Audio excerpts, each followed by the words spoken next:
नमस्कार, आप देख रहे हैं खिलाड़ी नंबर 1 CNBC आवाज पर। मैं हूं आपके साथ श्रेया ठाकुर और हफ्ते का पहला कारोबारी दिन बाजार को लगा है झटका। हिचकोले खाता हुआ बाजार निफ्टी डेलों के आसपास कामकाज करता हुआ देखिए 1% से ज्यादा की गिरावट निफ्टी में और 22,800 के करीब फिसल गया है निफ्टी। वही बैंक निफ्टी की भी हालत खस्ता दिखेगी आपको, वहां पे भी बिकवाली हावी 230 अंकों से ज्यादा की गिरावट। यहाँ पे 48,137 के लेवल पर कामकाज करता हुआ स्मॉल कैप और मिड कैप में भी दबाव बनता हुआ देखिए मिड कैप में 1300 अंकों से ज्यादा की गिरावट। पोर्टफोलियो में पेन देखने को मिलेगा, 0.25% करीब ये गिरकर कामकाज करता। स्मॉल कैप से भी देखिए 4% से ज्यादा की गिरावट, यहाँ पे 16,270 के लेवल पर आ गया है। ब्रेथ देखिए बहुत ही खराब, 2,345 स्टॉक्स गिरकर कामकाज कर रहे हैं। बढ़ने वाली संख्या स्टॉक्स की मात्र 159 संख्या है। यहाँ पे ब्रेथ काफ़ी ज़्यादा खराब आपको दिखेगा। कुछ कंट्रीब्यूटर्स रखते हैं, कौन ड्रैग कर रहा है आज बाजार पे, उस पर नजर डालिए। देखिए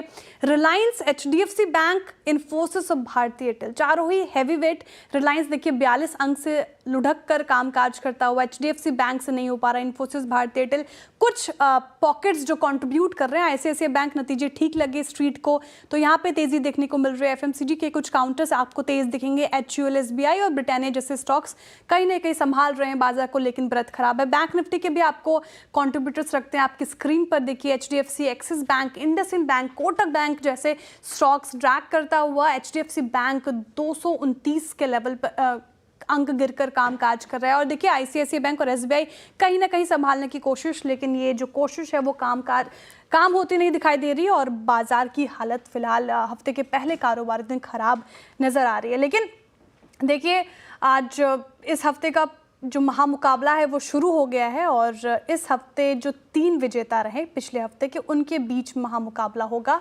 और इस हफ्ते हमारे साथ रहेंगे कोटक सिक्योरिटीज़ के अमोल अठावले जी, मार्केट एक्सपर्ट अमित सेठ जी और रघुनाथ कैपिटल के पवन माहेश्वरी जी। ये विजेता हैं हमारे 3 वीक के और इनके बीच होगा महामुकाबला। एक बार रिटर्न देख लीजिए। अमित सेठ जी ने 18% का रिटर्न देकर जीत हासिल की थी, पवन जी ने 6%, वहीं अमोल अठावले ने 11% का रिटर्न देकर जीत अपने नाम की। और इस बार जो महामुकाबला होगा तीनों विजेताओं के बीच में होगा। गुड मॉर्निंग जेंटलमैन, आप कैसा लग रहा है आपको? तीनों विनर्स और कड़ा मुकाबला होने वाला है इस हफ्ते। पवन जी आप बताइए, चलिए आपसे शुरुआत करती हूँ मैं। नहीं आप श्रेया ये मेरा जी फर्स्ट वीक ही था, last week was the first week और पहले वीक में ही अगर आप एक TDS रेंज बाउंड मार्केट में विनर बनते हैं तो डेफिनेटली अच्छा लगता है। और अमित जी और अमोल जी जैसे सीनियर आदमियों के साथ में ये वीक खेलने को मिलेगा तो काफी कुछ मुझे सीखने को भी। बिल्कुल बिल्कुल, ऑल द बेस्ट आप तीनों को ही। चलिए अब बाजार की बात कर लेते हैं। अमित जी आप बताइए, अब मार्केट में काफ़ी ज़्यादा पेन और जिस तरीके से मिड कैप में आज बिकवाली देखने को मिल रही है, पोर्टफोलियो तो लालम लाल होगा, क्या करना चाहिए, कैसे अप्रोच करें इस मार्केट को? जी good morning Shreya ji and good morning to all the copanelist and the viewers. Shreya ji definitely दिक्कत बड़ा माहौल है। कहीं ना कहीं हम टेक्निकल एनालिसिस में किसी चीज़ को कहते हैं ओवरसोल्ड, बट यहाँ ओवरसोल्ड का कोई रेलेवेंस नहीं है, वैसे भी नहीं होता। कंटिन्यूसली मार्केट एक ओवरसोल्ड जोन में काफ़ी दिनों से है और even small bounces are being sold into. हम देख रहे हैं on the way down market से क्रूशियल लेवल्स ब्रेक कर रही है और जो क्रूशियल लेवल ब्रेक होता है वो इमीडिएटली एक रेजिस्टेंस और एक हर्डल के हिसाब से मार्केट में प्ले आउट करता है उसके बाद, which becomes very difficult to cross. पहले 23,100 एक सपोर्ट था। आज के सत्र में हमने देखा जो गैप डाउन के साथ जिस हिसाब से मार्केट खुली, जिस हिसाब से खुलते ही प्रेशर है, मुझे लगता है कि 23,075 will act as a resistance. तो सेल एंड राइज की मार्केट है। काफी इंपॉर्टेंट लेवल्स मार्केट तोड़ी और बैंक निफ्टी में भी नीचे के लेवल से इंट्राडे जरूर एक रिकवरी है, बट ओवरऑल स्ट्रक्चर वीक है। तो it's a sell and rise market, बहुत कॉशियसली इसको ट्रेड करना चाहिए। That is my view and has to be stock specific. Sell and rise market है और काफ़ी स्ट्रेंथ तो दिख नहीं रही बाजार में। स्टॉक स्पेसिफिक रणनीति फिलहाल लगाकर चलें। अमोल जी आप बताइए, कैसे रीड कर रहे हैं मार्केट को, जिस तरीके से बिकवाली हावी होती हुई नजर आ रही है हफ्ते के पहले कारोबारी सत्र में? नमस्ते and good morning. I think last Friday से ये सिनेरियो चेंज हो गया, वापस से एक पुल बैक के बाद एक बड़ा करेक्शन। निफ्टी अगर हम देखते हैं तो 500 पॉइंट का करेक्शन, लगभग 500 पॉइंट का करेक्शन निफ्टी में हो गया है 2 दिन में। तो मुझे लगता है अभी भी लोअर टॉप का जो टेक्सचर बना हुआ है इंट्राडे और डेली चार्ट्स पे वो मेंटेन रखा है। आई थिंक वीकनेस है, उसमें कोई दो राय नहीं है। एट द सेम टाइम थोड़ा ओवरसोल्ड भी हुआ है मार्केट, तो मुझे लगता है बाउंस बैक के लिए वेट करना चाहिए, बट ओवरऑल मार्केट टेक्सचर काफी वीक है। ओवरऑल मार्केट टेक्सचर वीक, लेकिन एक बाउंस बैक की उम्मीद लगाकर चल रहे हैं अमोल जी। सेकेंड हाफ पे खासी नजर रहेगी किस तरीके से बाजार में रिकवरी देखने को मिलती है या नहीं। पवन जी, आपका टेक मार्केट पे क्या करना चाहिए फिलहाल ट्रेडर्स और इन्वेस्टर्स को? ये जो मार्केट है वो एक बार लोअर जो बाउंड्री थी 23,000 की, उसको तोड़ दिया है गैप डाउन के साथ में। तो आज मैं इवनिंग तक क्लोजिंग में वेट करूंगा कि क्या 23,000 के लेवल को मार्केट वापस रीगेन कर पाता है या नहीं।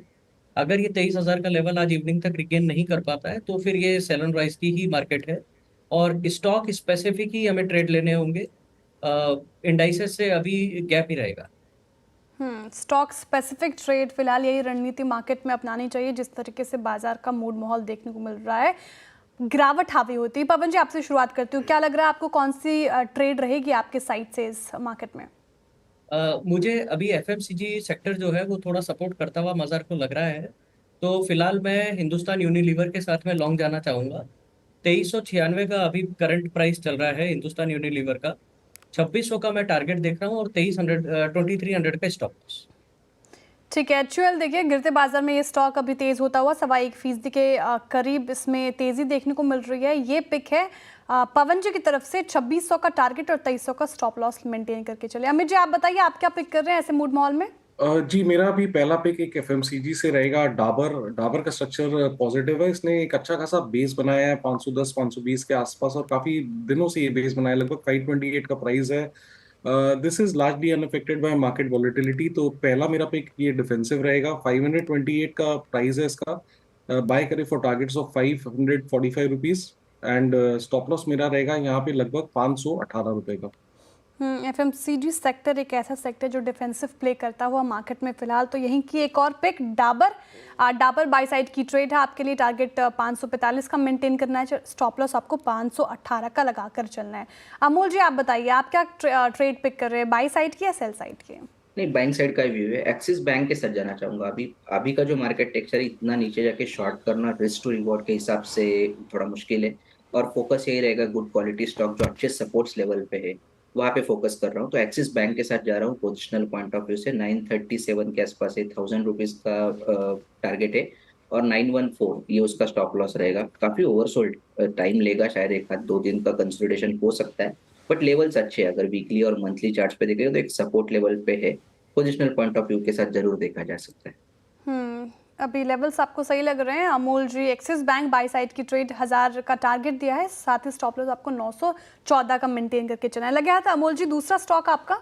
दूसरा भी इंडेक्स स्टॉक्स में से ही है। महिंद्रा एंड महिंद्रा के साथ जाना चाहूंगा। 2780 के आसपास है, 2950 2970 ये इमीडिएट टारगेट निकल के आ रहा है। 2730 ये स्टॉप लॉस लेवल रहेगा। एक तो आज करेक्शन में इतना कॉन्ट्रीब्यूट हुआ नहीं है स्टॉक, और अभी एक इंपॉर्टेंट सपोर्ट लेवल के आसपास चल रहा है। पहला जो अर्ली मॉर्निंग डिप था वो कहीं ना कहीं एक सपोर्ट लेता हुआ दिख रहा है। ओवरऑल भी अगर वीकली पे भी देखें तो आई थिंक सेटअप बता रहा है कि अगर मार्केट बाउंस बैक होता है तो ये स्टॉक आई थिंक टेक्निकली एक भी बाउंस बैक होने के चांसेस अभी चार्ट्स पे दिख के आ रहे हैं। मार्केट अगर बाउंस बैक करता है तो महिंद्रा में भी एक रिवर्सल देखने को मिल सकता है। फिलहाल बाई साइड की ट्रेड 2730 का स्टॉप लॉस आपको मेंटेन करके चलना है। वहीं टारगेट प्राइस की बात करें 2950 का टारगेट प्राइस फिलहाल महिंद्रा एंड महिंद्रा में रहेगा। अमित जी, आपकी दूसरी पिक बताइए, क्या आप पिक कर रहे हैं, सेल साइड या बाई साइड? जी, मेरी दूसरी पिक शॉर्ट साइड रहेगी CG power. CG power currently trade कर रहा है 593 के आसपास। स्टॉक में कंटिन्यूसली लोअर हाइज बन रहे हैं, और आज एक इसने इंपॉर्टेंट अपना स्विंग लो ब्रेक किया है। इसे शॉर्ट करें। स्टॉप लॉस लगभग हमारा रहेगा 610 का, और टारगेट्स रहेंगे 540 के। ठीक है, सीजी पार सेल साइड की ट्रेड फिलहाल ये आती हुई अमित जी की दूसरी पिक। आपको स्टॉप लॉस 610 का लगाकर चलना है और टारगेट नीचे करेगा 540। पवन जी की भी दूसरी पिक ले लेते हैं। पवन जी, आप बताइए दूसरी पिक क्या होगी आपकी? मुझे स्टेट बैंक ऑफ इंडिया अच्छा लग रहा है आज। तो एसबीआई अभी 748 के आसपास चल रहा है। 770 का टारगेट और 735 का मेरा स्टॉप लॉस रहेगा इसमें। ठीक है, एसबीआई देखिए यहाँ पे बाई साइड की ट्रेड पवन जी की दूसरी आती हुई आपको 770 का टारगेट लगाकर चलना है। स्टॉप लॉस देखिए ध्यान रखिएगा 735 का मेंटेन करके चलना है। अब तीसरे पिक भी ले लेते हैं। पवन जी तीसरे पिक आपको बता दीजिए। एसआरएफ भी अच्छा लग रहा है क्योंकि अभी जिस तरह से इसने मोमेंटम पकड़ा है ये काफी जल्दी 2700 2750 का लेवल टच कर सकता है। अभी 2607 का प्राइस है तो 2750 का मेरा टारगेट रहेगा, 2480 का मेरा स्टॉप लॉस रहेगा। ठीक है, एसआरएफ इसमें भी तेजी गिरते बाजार में फिलहाल देखने को मिल रही है। बाई साइड की ट्रेड तीनों ही पवन जी की बाई साइड की ट्रेड आई है। यहाँ पे ध्यान रखिएगा आपको 2750 का टारगेट लेकर चले और 2480 का स्टॉप लॉस लगाकर चले। अमित जी आपकी तीसरी पिक। जी थोड़ा सा ठीक है। I like to go with HUL 2396 का प्राइस है। यहाँ पे हम HUL दे दिया सर, दे दिया गया है HUL। अमोल जी की तरफ से HUL आई एम आया। सॉरी तो मैं जाना चाहूंगा। I think I go for a short trade in IRB। IRB infra का स्ट्रक्चर वीक है, लगभग 50 रुपीज के आसपास ट्रेड कर रहा है। यहाँ पे भी लोअर लो लोअर हाई के स्ट्रक्चर्स हैं और रिसेंट जो हमने पुल बैक देखा वो वापस कॉन्फ्लुएंस ऑफ मूविंग एवरेजेस पे इसने रेजिस्टेंस लिया। तो इसे शॉर्ट करे। स्टॉप लॉस हमारा रहेगा लगभग 51 रुपीज 50 पैसे का और टारगेट्स रहेंगे 46 रुपीज के। ठीक है, IRB ये 30 रुपए की भी शॉर्ट साइड की ट्रेड है अमित जी की तरफ से। यहाँ पे आपको स्टॉप लॉस 51.50 रुपए का लगाकर चलना है। वही टारगेट नीचे करेगा 46 रुपए के करीब। अब अमोल जी से भी तीसरी पिक ले लेते हैं उनसे। आप बताइए अमोल जी क्या पिक कर रहे हैं, सेल साइड या बाई साइड की ट्रेड? नहीं, तीसरा भी बाइंग साइड का व्यू यही है। SBI लाइफ के साथ जाना चाहूंगा। पोजिशनल पॉइंट ऑफ व्यू से 1424 के आसपास चल रहा है। पोजिशनली टारगेट निकल के आ रहे हैं 1500 के और स्टॉप लॉस उसका रहेगा 1395 का। एक टेक्निकल बाउंस बैक के बाद एक करेक्शन हुआ है स्टॉक में। अभी भी थोड़ा सा इंट्राडे सेटअप वीक है, बट इंपॉर्टेंट चीज ये कि 50 और 20 डे सिंपल मूविंग एवरेज के आसपास स्टॉक ट्रेड हो रहा है। मार्केट बाउंस बैक के लिए वेट करना पड़ेगा, बट अगर ये बाउंस बैक होता है तो आई थिंक एक डिसेंट पुल बैक रैली देखने को मिल सकती है। बट तीनों ही स्टॉक में स्टॉप लॉस स्ट्रिक्टली फॉलो करें। तो SBI लाइफ में भी एक पुल बैक की आशंका नजर आ रही है अमोल जी को। देखिए टारगेट प्राइस आपको 1500 का लेके चलना है, वही स्टॉप लॉस 1395 का लेके चलना है। और स्टॉप लॉस जैसा कि कहा गया अमोल जी की तरफ से स्ट्रिक्टली फॉलो करें। और तीन पिक हमारे तीनों खिलाड़ियों की तरफ से आपके सामने रख दी गई है। स्टॉप लॉस का ध्यान रखें, टारगेट का ध्यान रखें। आगे भी बात करेंगे मार्केट के ऊपर, लेकिन उससे पहले एक छोटा सा ब्रेक। कहीं मत जाइए, बने रहिए CNBC आवाज़ के साथ।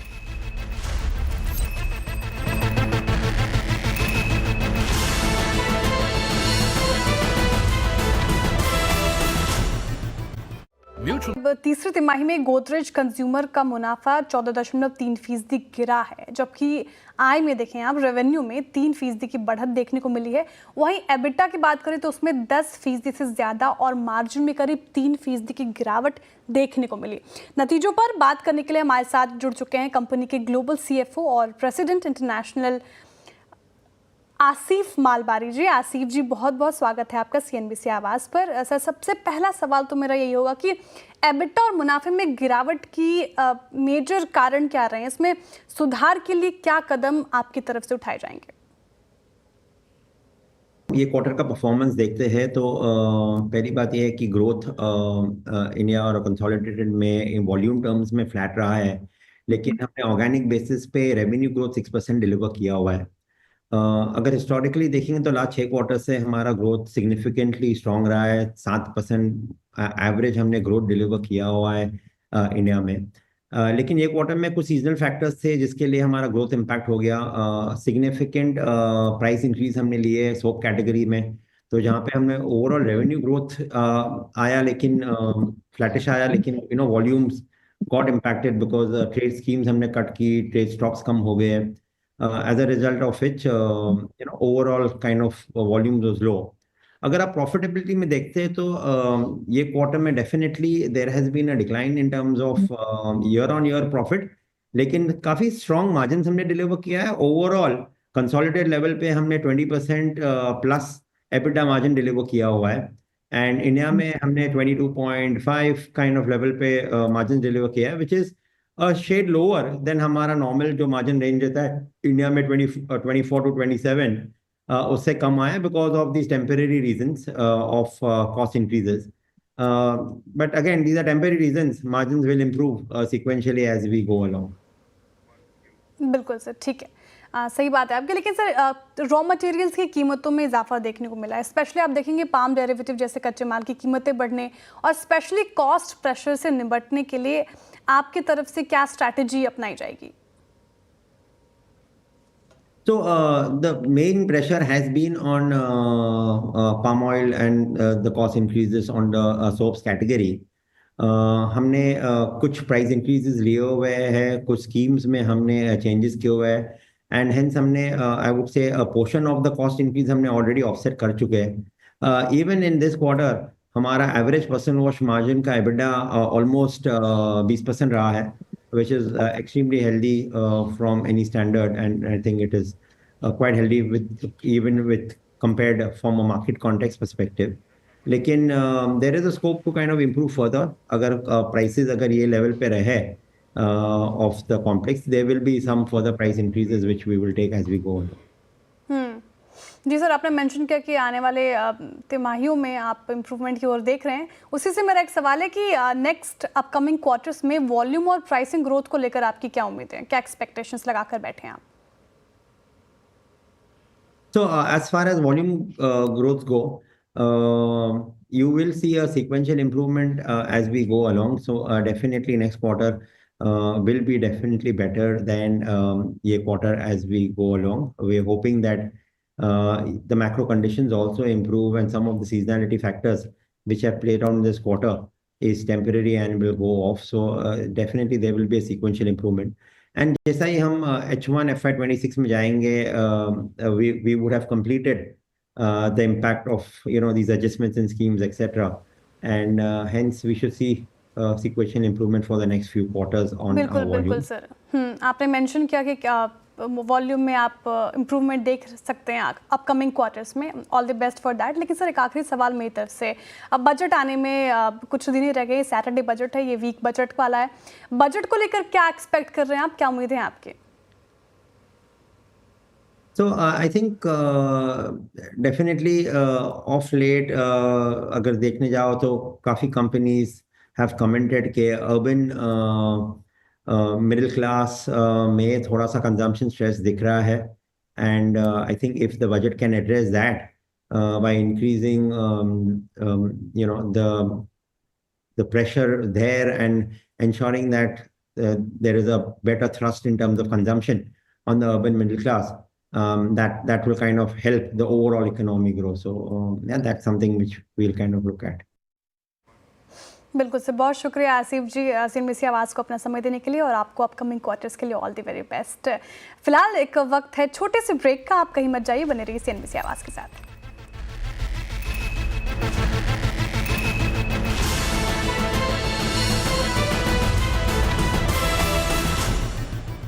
देखिए बाजार की हालत तो खस्ता है, लेकिन बैंक निफ्टी में निचले स्तरों से थोड़ी रिकवरी दिखाने की कोशिश की है, लेकिन नजर रहेगी सेकंड हाफ पे क्या कुछ एक्शन वहां पे देखने को मिलता है, क्या रिकवरी की उम्मीद जो हम लगाकर बैठे वो आती है कि नहीं। चलिए अब शो को आखिरी सेगमेंट की तरफ मोड़ने का वक्त हो चुका है। हमारे खिलाड़ियों के पोर्टफोलियो पर एक नज़र डालते हैं। शुरुआत करते हैं अमोल जी के पोर्टफोलियो के साथ, और अमोल जी ने एक्सिस बैंक, महिंद्रा बैंक और SBI लाइफ दोनों ही बाई साइड की ट्रेड उठाई थी। एक्सिस बैंक देखिए टारगेट उन्होंने 1000 का रखा है, स्टॉप लॉस 914 का। महिंद्रा में 2950 का टारगेट लेके चलना है, स्टॉप लॉस 2730। वही SBI लाइफ में टारगेट 1500 और स्टॉप लॉस 1395 का लेकर चले। क्या स्थिति फिलहाल यहाँ पे देखने को मिल रही है? तो तीनों ही ट्रेड जो इनकी है वो भी अपसाइड में कामकाज करता हुआ महिंद्रा में सबसे ज़्यादा तेज़ी 0.1% की तेज़ी देखने को मिल रही है फिलहाल। अब अमित जी के पोर्टफोलियो में क्या हाल देखने को मिल रहा है उस पर नज़र डालते हैं। इन्होंने ट्रेड सुझाई 2 सेल साइड की और 1 बाई साइड की। देखिए डाबर बाई साइड की ट्रेड इन्होंने सुझाई, टारगेट प्राइस 545 का लगाकर चले, स्टॉप लॉस 518। CG पार और IRB इंफ्रा दोनों ही सेल साइड की ट्रेड है। टारगेट देखिए नीचे का CG पार का 540, स्टॉप लॉस 610। वही RB इंफ्रा का टारगेट नीचे का 46 और स्टॉप लॉस 51.50 का लगाकर चले। क्या स्थिति यहाँ पे? तो 2 ट्रेड जो है फिलहाल डाउन साइड, वही डाबर में तेजी देखने को मिल रही है अच्छी 0.1% के करीब।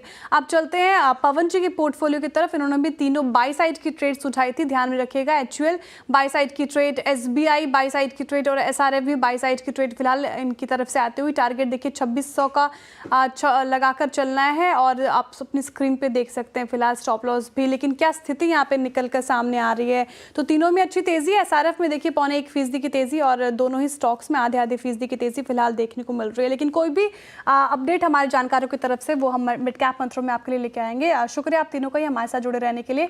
एक बार मुनाफा मीटर भी देख लेते हैं आपके स्क्रीन पर इस वक्त क्या देखने को मिल रही है स्थिति। और अभी फिलहाल पवन जी का पोर्टफोलियो अब नज़र आता हुआ देखने को मिल रहा है। अब पवन जी का पोर्टफोलियो अभी सबसे ज़्यादा तेज़, वही दूसरे पायदान पे अमोल जी हैं और अमित जी अभी थोड़ी नेगेटिव टेरिटरी में कामकाज करते हुए।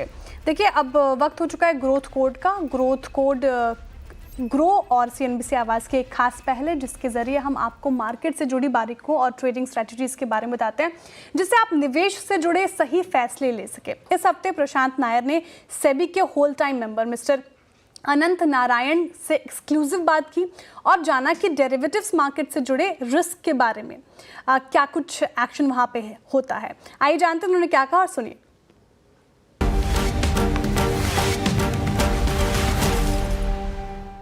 You've done a fair bit in terms of weekly options and other things.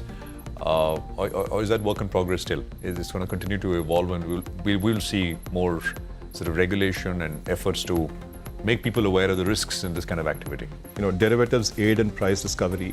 They give you depth in the market. They allow for risk management. They allow for trading, all of those things. And we do need all of these things for capital formation. So let it be very clear, SEBI is not against derivatives. We did have a problem though on two fronts.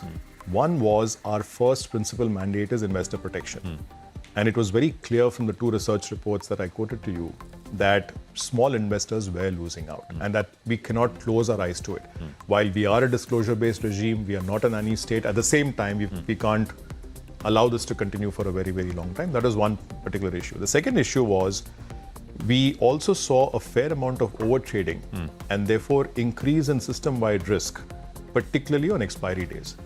And when we spoke to our market participants and we consulted with them, what we realized is that the core issue really is not across the spectrum of derivatives, but specifically in the area of index options trading on expiry day, right? So out of the 6 steps that we announced in October, 5 of them were clearly and squarely directed at trying to curtail this question of over trading in index options on expiry day. Now, we haven't directly tried to address investor protection, but by this oblique route of trying to bring down over trading on that expiry day in index options, we think that will have some kind of a benefit for investor protection as well. We've taken the first set of steps. We are still looking at how the impact is kind of playing out.